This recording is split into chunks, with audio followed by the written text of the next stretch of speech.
അല്ലെ മോഹൻലാലിന് നൽകിയ സമയത്ത് ഒരുപാട് ആളുകൾ പറയുകയുണ്ടായി മോഹൻലാൽ സംഘികളുടെ അടിമയായതുകൊണ്ടാണ് മോഹൻലാലിന് ഈ ഒരു അവാർഡ് കിട്ടിയെന്നുള്ളത്. നമ്മളും അത് പറയുകയുണ്ടായി. കാരണം സംഘികളെ പ്രീതിപ്പെടുത്തിയാൽ മാത്രമേ ആ ഒരു അവാർഡ് കിട്ടൂ എന്നുള്ളൊരു കാലഘട്ടത്തിലേക്ക് ഇപ്പോൾ കാര്യങ്ങളൊക്കെ മാറിയിട്ടുണ്ട്.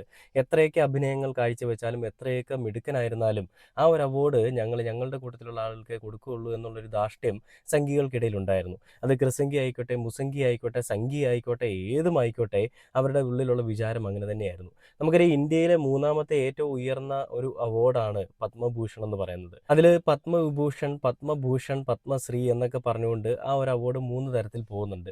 അപ്പൊ അങ്ങനെ ആ ഒരു അവാർഡ് പത്മ എന്ന് പറഞ്ഞു കഴിഞ്ഞാൽ താമരയും, ഭൂഷൺ എന്ന് പറഞ്ഞു കഴിഞ്ഞാൽ അലങ്കാരവുമാണ്. അങ്ങനെ താമര അലങ്കാരം എന്നുള്ള രീതിയിൽ തന്നെയാണ് ഈ ഒരു അവാർഡ് എന്നാണ് വിക്കിപീഡിയ പറയുന്നത് കേട്ടോ. ഞാനല്ല, അങ്ങനെയാണ് വിക്കിപീഡിയ പറയുന്നത്. അപ്പൊ അങ്ങനെ റിപ്പബ്ലിക് ദിനത്തിൽ നമ്മുടെ രാഷ്ട്രപതി ഈ അവാർഡ് ദാനം നൽകുന്ന ഒരു കാര്യമുണ്ട്.